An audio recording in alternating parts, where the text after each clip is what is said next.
Abram suas Bíblias comigo. Isaías, capítulo 53, verso 1. Nós vamos ler 3 textos. Um texto em Isaías, um texto em Mateus e um texto em João, Evangelho de João. Isaías 53, verso 1. Quem deu crédito à nossa pregação? E a quem se manifestou o braço do Senhor? Porque foi subindo como um renovo perante ele e como raiz de uma terra seca. Não tinha parecer nem formosura. E olhando nós para ele, nenhuma beleza víamos para que o desejássemos. Era desprezado e o mais indigno de entre os homens, homem de dores, experimentado nos trabalhos, e comum, de quem os homens escondiam o rosto, era desprezado, e não fizemos dele caso algum. Amém. Agora, por favor, vá ao livro de Mateus, Evangelho de Mateus, por favor. Capítulo 25, verso 31.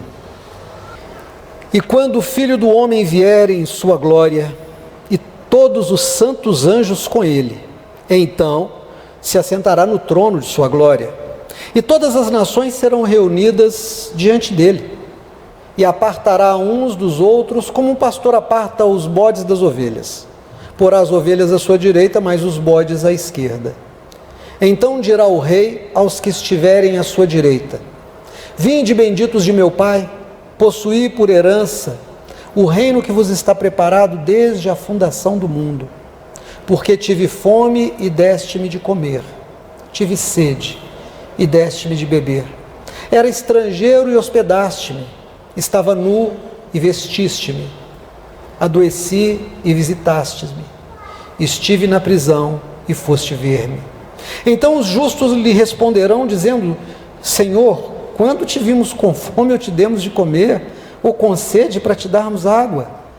E quando te vimos estrangeiro e te hospedamos, ou nu e te vestimos? E quando te vimos enfermo ou na prisão e fomos ver-te?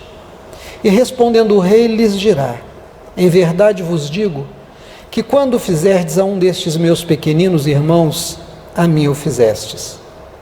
Então dirá também aos que estiverem à sua esquerda: Apartai-vos de mim, malditos, para o fogo eterno, preparado para o diabo e seus anjos. Porque tive fome e não me destes de comer, tive sede e não me destes de beber, sendo estrangeiro, não me recolhestes, estando nu, não me vestistes, estando enfermo e na prisão, não me visitastes. Então eles também lhe responderão, dizendo: Senhor, quando te vimos assim, com fome, com sede, estrangeiro, nu, enfermo, na prisão, e não te servimos? Então lhes responderá, dizendo: Em verdade vos digo, que quando a um destes pequeninos o não fizestes, não o fizestes a mim. E irão estes para o tormento eterno, mas os justos para a vida eterna. Agora, por favor, vá ao livro de João, capítulo 1, Evangelho de João, capítulo 1, verso 14. E o Verbo se fez carne e habitou entre nós, e vimos a sua glória como a glória do unigênito do Pai, cheio de graça e de verdade. Amém. Verso 1.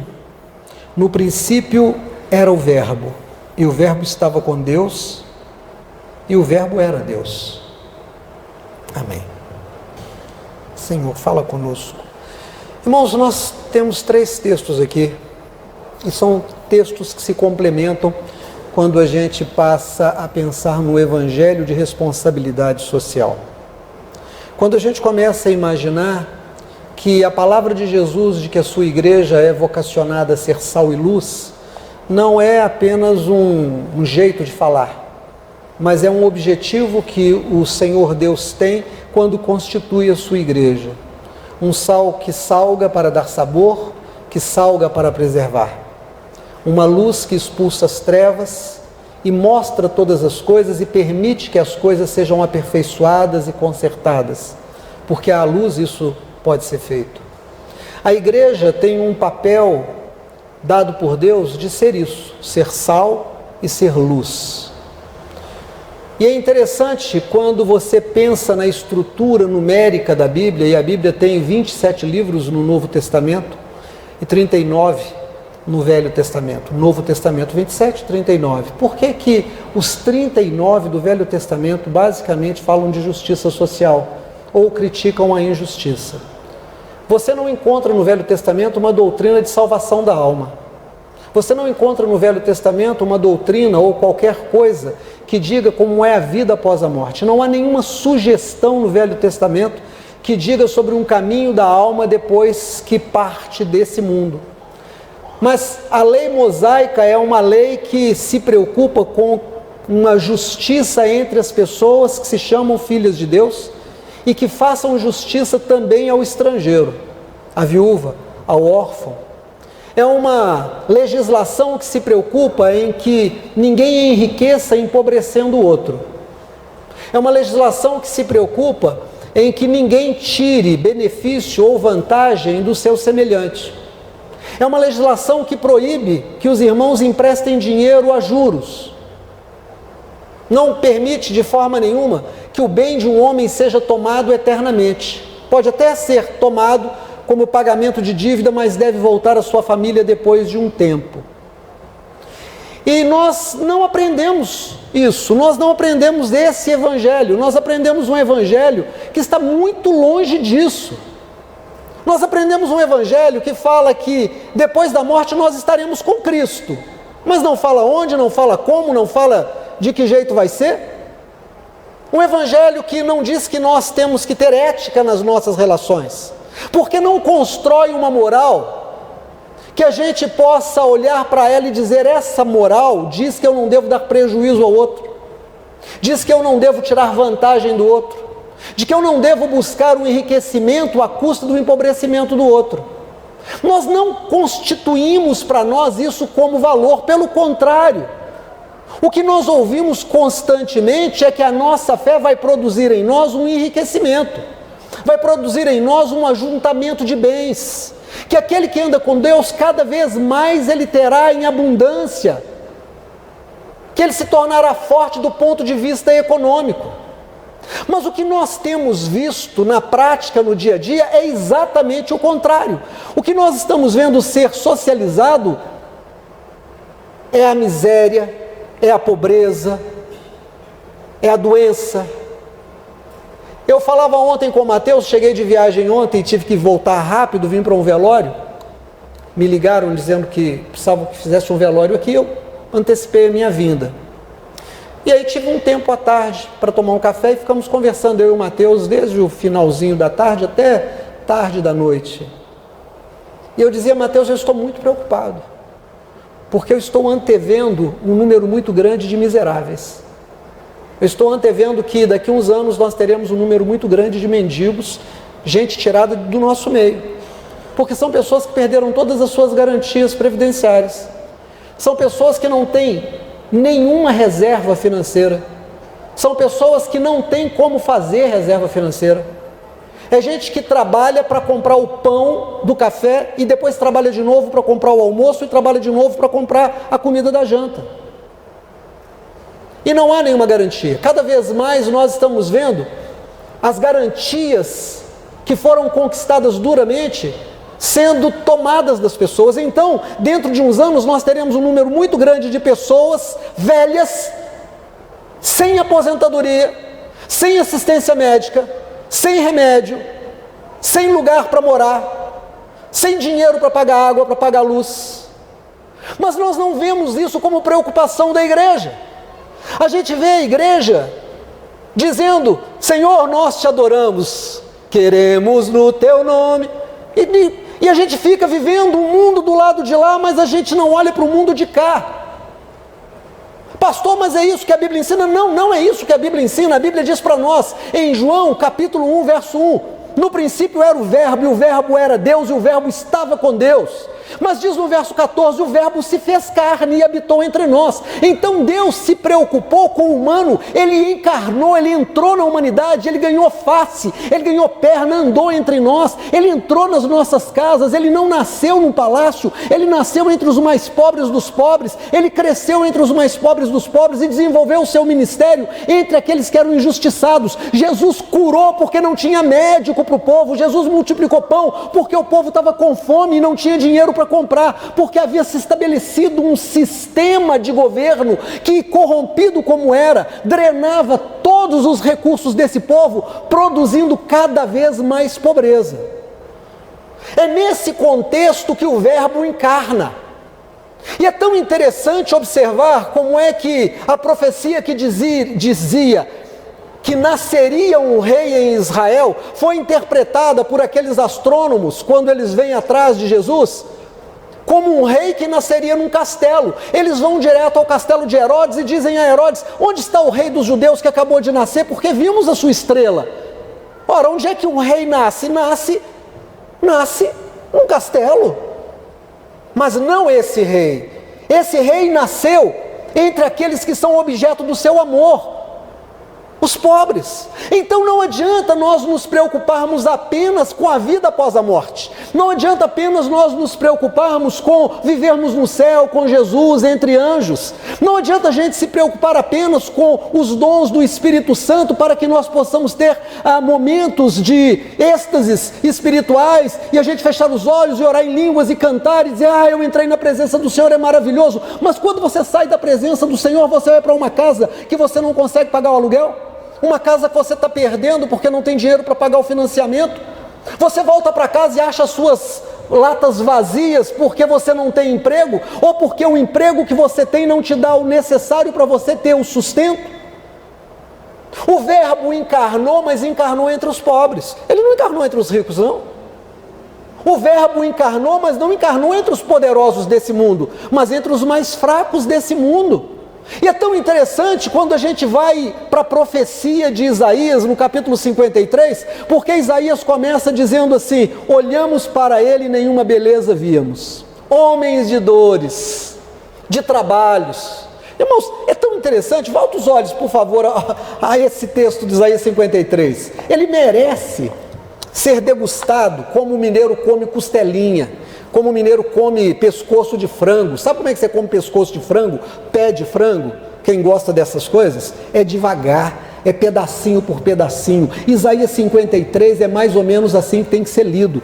Olha o que ele diz aqui: quem deu crédito à nossa pregação e a quem se manifestou o braço do Senhor?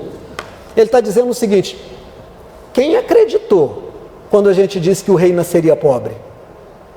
Quem creu na nossa palavra? Quem poderia imaginar que um rei nasceria entre os pobres? Pobre? Não, é mais ou menos Caco Antibes. Não gosto de pobre, tenho horror a pobre. É aquele deputado do Chico Anísio, Justo Veríssimo: odeio pobre. Quando alguém disse lá, 700 anos antes: olha, o Messias de Israel vai nascer pobre, alguém disse: não, nós não acreditamos nisso, ele vai ser um rei poderoso. Irmãos, Jesus já tinha andado 3 anos no seu ministério. Quando ele ressuscita e aparece ressuscitado, sabe qual é a pergunta que fazem a ele? Será esse o tempo que o Senhor restaurará a glória a Israel? E Jesus disse: olha, isso não compete a mim, mas ao Pai saber dessas coisas. Não compete a vocês saberem disso. Aquelas pessoas ainda estavam preocupadas com a glória da terra. Jesus disse: não se preocupem com a glória, se preocupem com a pobreza. Se preocupem em transformar a pobreza em justiça. Foi para isso que o Filho do Homem se manifestou, para buscar e salvar o que se havia perdido, não apenas no plano espiritual, mas no plano do dia a dia, porque a gente vive aqui até que chegue o momento da partida.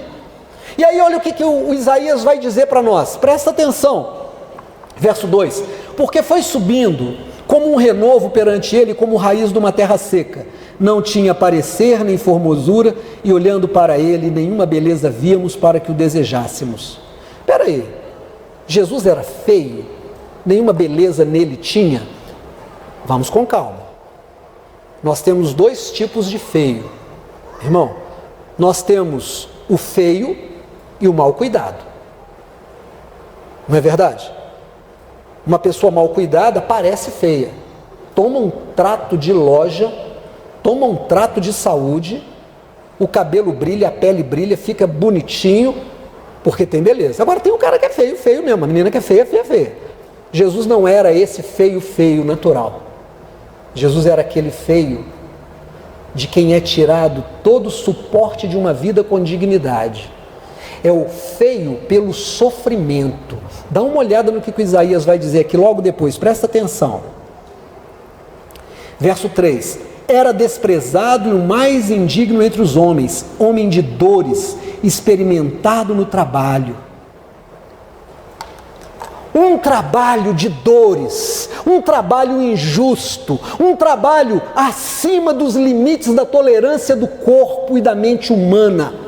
Olhando para ele, nenhuma beleza víamos, porque ele tinha sido exaurido da sua beleza, da sua força, da sua vontade de voltar para casa e colocar um filho no colo, de dar um abraço na esposa, de mexer no jardim. Jesus representa essa pessoa que é explorada, essa pessoa que não tem um horário mínimo de trabalho, essa pessoa que não recebe com dignidade o suficiente para pagar o aluguel, para comprar comida, para mandar o filho para a escola, para ter médico, para ter remédio. Jesus está representando aqui aquela pessoa que vive num país que tem muita terra, mas que não tem um pedacinho de torrão para chamar de seu. Olhando para ele, nenhuma beleza nos víamos, era homem de dores, de trabalhos pesados. Eu fico vendo como é que o pêndulo da história funciona. Ele vai para um lado, e quando ele chega num certo limite, ele começa a fazer a volta. Existe um filme, e quem gosta de filme eu recomendo, é um filme antigo, mas é um filme altamente impactante, chama-se Germinal. Alguém assistiu Germinal? Deve assistir. Mostra o trabalho na época da explosão da indústria, quando as indústrias começam a empregar as pessoas, mas não havia nenhuma legislação trabalhista que garantisse direitos às pessoas. As crianças trabalhavam com 7 anos de idade, 6 anos de idade, trabalhavam nas minas, nas indústrias. Jornadas de 10 horas para crianças de 6, 7, 8 anos. Os adultos não tinham jornada menor do que 16, 17 ou 18 horas. Quem empregava não pagava com dinheiro, mas com vale. E esse vale só poderia ser trocado no armazém da própria empresa. Não havia nenhuma assistência médica e nenhuma assistência para quando a pessoa ficasse velha. Era um sistema muito parecido com o da escravidão. O Brasil passou por um processo de escravidão e ainda está nele. Não acredite que a escravidão acabou, porque ela não acabou, ela mudou de face. Se a escravidão no passado foi uma escravidão apenas para os negros, agora ela é uma escravidão para os pobres. Porque cada vez mais menos direitos e garantias trabalhistas tem o trabalhador. Então, quando Deus olha para a terra, Ele vê homens como Isaías 53 viu Jesus. Ele vê homens e mulheres de trabalho, gente que trabalha muito, mas que está em dores, gente que olha e diz assim: mas o que vai ser de mim? Eu não tenho aposentadoria, eu já estou com 30 anos, eu já estou com 40 anos, peraí, se eu juntar tudo, não mudaram? Agora não tem, eu não vou poder aposentar mais como era antes? Mas peraí, quem disse que eu não vou poder aposentar? Tem 3 aposentadorias? Sim, isso chama-se injustiça. Não é à toa que Jesus vive em Isaías 53, aquele trabalhador que é espoliado, aquele trabalhador que é roubado nas suas garantias. Então eu disse que é um pêndulo. Nós tivemos uma luta muito grande, pessoas lutaram muito para que nós tivéssemos um mínimo de garantias. Uma jornada de trabalho que te permita voltar para casa e estar com seu filho. Garantias de que você vai ter um médico, de que você vai ter remédio mesmo que você não possa comprar, que se você tiver um câncer, você vai receber um tratamento, de que você pode comprar uma casa e pagar financiado e você vai receber essa casa, de que você vai trabalhar 30 anos, 25, 30, sei lá, mas você vai se aposentar e o que você vai receber e vai dar para você passar uma velhice com um mínimo de sofrimento. Não estou nem dizendo com o máximo de alegrias. Mas parece que esse pêndulo que chegou num ponto em que tínhamos essas garantias começa a voltar. E sabe o que acontece? A igreja não diz nada. A igreja está dormindo. A igreja não percebe, ela é um sal sem sabor. Ela é uma lâmpada queimada que não ilumina. Ela não tem nada a dizer. Ela está encantada com as mensagens que dizem que se você buscar a Deus, Deus vai te fazer prosperar. Deixa eu te falar uma coisa em nome de Jesus: não haverá prosperidade se não houver justiça social. Você, para prosperar, você precisa de linha de crédito. Você precisa de financiamento para comprar um carro e começar a trabalhar, para ter capital de giro na sua empresa. Você precisa de financiamento para você estudar, para entrar numa faculdade. Dia desse, na escola dominical, eu coloquei as crianças aqui e comecei a perguntar: o que você quer ser? Eu quero ser dentista. E você? Eu quero ser veterinária. Eu perguntei para os pais: você pode pagar uma faculdade? Não, eu não posso. Então seu filho não vai ser isso que ele disse. Mas nós já tivemos esse tipo de garantia, que a escola federal era para que essas pessoas que não têm como pagar a escola particular pudessem estudar. O que é que nós temos hoje? Nós temos um sistema que está empobrecendo as pessoas. E sabe qual é a grande mentira que contaram? Que você tem que ser um empreendedor. Compre uma motocicleta. Você não tem dinheiro para uma motocicleta? Compre uma bicicleta. Você vai ser dono do seu próprio negócio. O seu negócio vai ser um caixotinho que você vai amarrar nas costas. E aí você vai sair desesperado aí na cidade, avançando tudo que é sinal, para poder fazer um máximo de entrega, para receber alguma coisa no final do dia um pouquinho mais expressiva, na sua bicicleta ou na sua motocicleta. Ou você vai comprar um carro e vai trabalhar para você mesmo, pagando para o aplicativo um valor bem substancial. Isso não é ser empreendedor. Isso é ser semi-escravo. Você trabalha sem direito a férias. Você trabalha sem direito a descanso. Você trabalha sem poder parar um dia em 7 para poder descansar, estar com seus filhos, estar na sua igreja. Se você bate o carro, cai da moto ou quebra a bicicleta, você não tem um aporte financeiro para você consertar, você não tem dinheiro para você pagar o seu aluguel, comprar a sua comida. Isso se chama injustiça, isso fere a dignidade do Cristo que encarnou, isso fere a dignidade de um Deus que entrou na carne, que se fez carne. O Verbo se fez carne, mas se fez carne pobre. Ele não se fez um deputado, ele não se fez um juiz, ele não se fez um general, ele não se fez filho de um homem rico, de uma mulher rica que podia viajar para a Europa. Ele esteve entre os mais miseráveis para que nós possamos ser despertados de que nós precisamos, como igreja, ser sal e ser luz. Fico muito feliz quando eu vejo a comunidade cristã fazendo duas coisas. A primeira é, todo mês nós temos ali sempre as cestas básicas chegando, a caixa de leite chegando, o material de higiene, de limpeza. Vez por outra a pastora Nízia me chama, a Sandra me chama e fala: pastor, nós temos que fazer entrega logo disso aqui, porque o escritório ali está cheio, a secretaria está cheio. Essa é a primeira coisa. A segunda coisa que eu gosto é que nós fizemos uma aliança com quem tem uma rede de distribuição melhor do que nós teríamos, que são os nossos irmãos espíritas.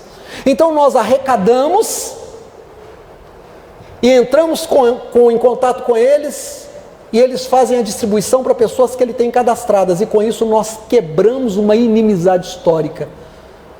Nós temos uma aliança de serviço. Eles continuam crendo na reencarnação, nós continuamos crendo na ressurreição. Eles creem nas mensagens dos espíritos desencarnados, nós cremos na mensagem do Espírito Santo. Eles têm o Evangelho segundo Allan Kardec, nós cremos no Evangelho segundo Mateus, Marcos, Lucas e João. Eles também creem, mas eles ainda têm o Allan Kardec para dar uma reinterpretação. Mas naquilo que é essencial para combater a pobreza, nós nos aliamos, nós nos juntamos, nós estamos procurando meios para fazer justiça ao Cristo que encarnou. E aí, nós temos que começar a pensar nas pessoas que veem Jesus. Gente, é interessante, vez por outra, Binho, eu encontro gente que viu Jesus. Você já encontrou gente que viu Jesus? Eu já. Irmão, tive uma visão, fui no céu, Jesus me deu uma mensagem. Olha, eu estava orando assim, o céu se abriu. Tem gente que não viu Jesus, mas diz que gostaria e canta. E o louvor da igreja tem esse objetivo mesmo, de despertar as pessoas, para ter uma visão de Deus, o trono de Deus. Mas é engraçado, né? Nós podemos ver Jesus o tempo todo. Ele está entre nós. Aí nós somos para um texto em que Jesus disse: quando o Filho do Homem vier com os seus santos anjos, ele vai reunir as nações diante dele. Eu quero ver os desembargadores lá. Eu quero ver os ministros de Estado lá. Eu quero ver os banqueiros lá. Eu quero ver os generais de 50 mil estrelas lá. Eu quero ver todas as pessoas que roubaram e que juntaram dinheiro. Eu quero ver os legisladores que encobriram com leis injustas a propina que ele e os seus associados roubaram, empobrecendo aqueles que eram mais pobres. Porque a palavra diz que ele juntará as nações diante dele e colocará bodes de um lado e as ovelhas do outro. E então ele vai dizer a um desses grupos: vinde, benditos de meu Pai, vinde para o reino que vos está preparado. Foi preparado um banquete, foi preparado o céu para vocês, o melhor de Deus, aquilo que nem os olhos viram, nem os ouvidos ouviram, nem jamais passou pelo coração do homem.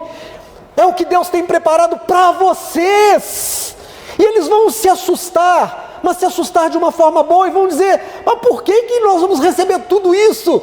E ele vai dizer: porque eu tive fome, e vocês me deram de comer, tive sede, e me deram de beber, eu estive preso, e vocês foram lá me ver, estive doente, vocês me visitaram, oraram por mim, eu estive nu, e vocês cobriram a minha nudez e me vestiram. E eles vão dizer: mas nós não lembramos, nós nunca fizemos isso com o Senhor, nós nem te vimos, a gente até cantava na igreja que queria te ver, a gente até dizia lá, igual Estevão, nós queremos te ver, mas sem a pedrada, mas nós nunca te vimos. E ele diz: cada vez que vocês fizeram aos menores, ao menor dos menores, cada vez que você visitou o pobre que estava com fome, não interessava se ele era espírita, se ele era travesti, se ele era católico, se ele era evangélico, não interessava o que ele era, cada vez que você viu alguém com fome, doeu em você. Isso é empatia, isso é solidariedade, isso é viver o evangelho de Jesus, você sentir a dor do outro. Cada vez que você viu aquela pessoa com fome e doeu em você a fome dela, e você pôde tirar do que você tinha, ainda que fosse pouco, que você pôde dividir o seu pão, já que você não tinha dois, ou que você não tendo um inteiro, você tirou o seu e deu para aquela pessoa. Jesus disse: foi a mim que você deu. Cada vez que você visitou um enfermo, cada vez que doeu em você a criança que não tinha um remédio, cada vez que você levou um socorro a essa pessoa, você estava socorrendo a mim. Cada vez que você foi à cadeia, cada vez que você olhou para o pior preso, aquele que estuprou, aquele que matou, aquele que fez, aquele que todo mundo queria que morresse, mas que você olhou para ele e disse: dentro dele tem a santa semente do Espírito Santo, porque Deus é tudo em todos, tem uma semente de Deus nessa pessoa, e você foi visitá-lo, e você teve misericórdia, e você disse: olha, eu vou lutar para que você não seja torturado, eu vou lutar para que na noite de frio você tenha cobertor, eu vou lutar para que você tenha sim um atendimento médico, você está preso para pagar um crime que você fez, mas não é com tortura que você vai pagar. Cada vez que você lutou pelo direito de alguém que não tinha terra, mas que tinha que plantar, mas não tinha terra. Cada vez que você lutou pelo direito do trabalhador que perdeu a sua aposentadoria numa mudança legislativa maligna, diabólica e satânica. Cada vez que você se importou com aquela pessoa que ficou de fora de qualquer benefício social, que chegou num posto médico e não tinha médico, que chegou numa farmácia popular e não tinha remédio. Cada vez que você se importou com uma criança que não estava na escola porque não tinha professor. Cada vez que você ficou preocupado com o professor que está doente, você se preocupou comigo, você fez a mim. Jesus disse isso. É por isso que o reino está preparado para você desde a fundação do mundo. Você se encontrou comigo todas as vezes. Mas aí tem um outro grupo, e Jesus disse: apartai-vos de mim, vocês vocês não me visitaram nas minhas enfermidades, na minha prisão, vocês não me visitaram na minha fome, na minha sede, na minha nudez. E eles vão dizer: Senhor, quando foi que nós não fizemos isso? E Jesus vai dizer: cada vez que vocês fecharam os olhos, cada vez que vocês pediram a morte de um dos meus pequeninos.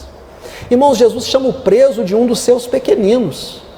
Eu quero saber como é que vai ficar o crente que andou pedindo aí bandido bom e bandido morto. Eu vou te falar com base na palavra de Deus, eu não estou falando da minha convicção não, estou falando com o que está escrito aqui, ó. Você é bode, você vai ser colocado junto com aquele que vai para a perdição eterna, isso é que ele está falando. O preso não tem que ser morto não tem que ser torturado não. O doente, ele tem que receber tratamento. Vocês sabem quem é o Olavo de Carvalho? Vocês sabem? Não? Olavo de Carvalho é um pseudo-filósofo, é um guru do nosso presidente e de outros. Tem uma galera que adora. Parece que ele ficou doente nos Estados Unidos e lá não tem o SUS. Lá tratamento é caro. Aí sabe o que fizeram? Ele falou tanto contra o SUS que tinha que desmontar, que tem que acabar com isso, que é pesado para o governo. Veio aqui escondido, porque não tem dinheiro para ser tratado lá fora, veio para ser tratado aqui escondido. Falou tão mal do SUS e veio aqui agora ser tratado por ele. Meu irmão e minha irmã, olha aqui para mim em nome de Jesus. Deus te deu duas coisas e Ele vai te cobrar essas duas coisas. Presta atenção no que eu estou te falando. Deus te deu inteligência, você é inteligente em nome de Jesus. Você não tem o direito de assumir uma burrice. Você não tem o direito de ser burro. Você não tem o direito de sentar e dizer: ah, mas eu não entendo disso, então estude e aprenda. Ah, mas eu não posso fazer nada. Faça o mínimo que seja necessário, mas faça. Tome posições, tenha opinião, defenda o que é certo, segundo a palavra de Deus. Defenda os mais pobres, os mais fracos, os frágeis. Defenda um sistema que produza justiça e não que produza injustiça, porque isso é ser crente cristão, é ser crente espírita, é ser crente católico, é ser crente evangélico, é ser crente, não interessa, até crente ateu. É estar em comunhão com o Espírito Santo. A segunda coisa, se a primeira é que você tem uma inteligência, você não tem o direito de ser burro, a segunda é você tem a iluminação do Espírito Santo, o Espírito Santo te faz lembrar todas as coisas que Jesus falou, o Espírito Santo te ensina todas as coisas, o Espírito Santo te dá a palavra diante dos poderosos. Pastor, mas o que eu posso fazer? Você pode ousar como Davi ousou diante do gigante, você pode ousar como Esther ousou, você pode ousar como os profetas ousaram, você pode ousar como Paulo ousou, você pode lutar pelo que é certo, você pode fazer a diferença nesse mundo, porque você só está aqui, porque você é sal e você é luz, mas Deus vai aferir a sua luminosidade e vai aferir a sua capacidade de salgar, porque a quem é dado, também é cobrado. O Evangelho de Jesus é o Evangelho de Isaías 53, continuando a leitura. Comum de quem os homens escondiam o rosto, era desprezado, e não fizemos dele caso nenhum. Ah não, eu vou me preocupar? Que isso, gente? Eu tenho meu salário, tá bom, o cara não tem, eu devia ter pago melhor o INSS, ele que resolva. Ah não, não quero saber desse pessoal de sinal, pedindo comida, não. Ah não, agora peraí, o que eu tenho com isso se o filho da vizinha não vai para a escola? O que eu tenho se... Era o mais desprezado, não fizemos dele caso nenhum. Sabe por que Jesus era feio? Jesus era feio porque era pobre. Jesus era feio porque a pobreza dele não era uma pobreza digna na visão de Isaías, era uma pobreza de quem foi roubado da sua dignidade, a dignidade de comer ao menos 3 vezes por dia, a dignidade de ter uma casa para chamar de sua, a dignidade de estudar, a dignidade de ser tratado quando está doente, a dignidade de aposentar quando ficar velho, a dignidade de viver com dignidade. Jesus encarna isso, o Verbo se fez carne, habitou entre nós, tomou sobre si as nossas enfermidades, essas enfermidades. E um dia, Ele não virá desse jeito, mas virá como glorioso Rei e vai dizer assim: o que vocês fizeram a mim enquanto eu andava como os pobres da terra? Vocês se esqueceram de mim? Como um de quem os homens escondem o rosto? Deixa eu te contar, em nome de Jesus. Quantas vezes você já passou por Jesus hoje? Quantas vezes você passou por Jesus na rua essa semana? Quantas vezes você pensou em Jesus que está encarcerado, em Jesus que está no hospital, em Jesus que está na fila esperando uma senha para ser atendido por um médico que não vai estar lá? Quantas vezes você foi dormir sem pensar que Jesus está em cima de uma caixa de papelão debaixo de uma marquise? Você quer ter um encontro com Jesus? Vai lá para a Praça Raul Soares. Sou eu que estou falando, não. É o Evangelho de Jesus. Pastor, mas essa palavra é ruim. Bom, Isaías 53 pergunta: quem deu crédito para a nossa palavra? E Mateus, salvo engano meu, está registrado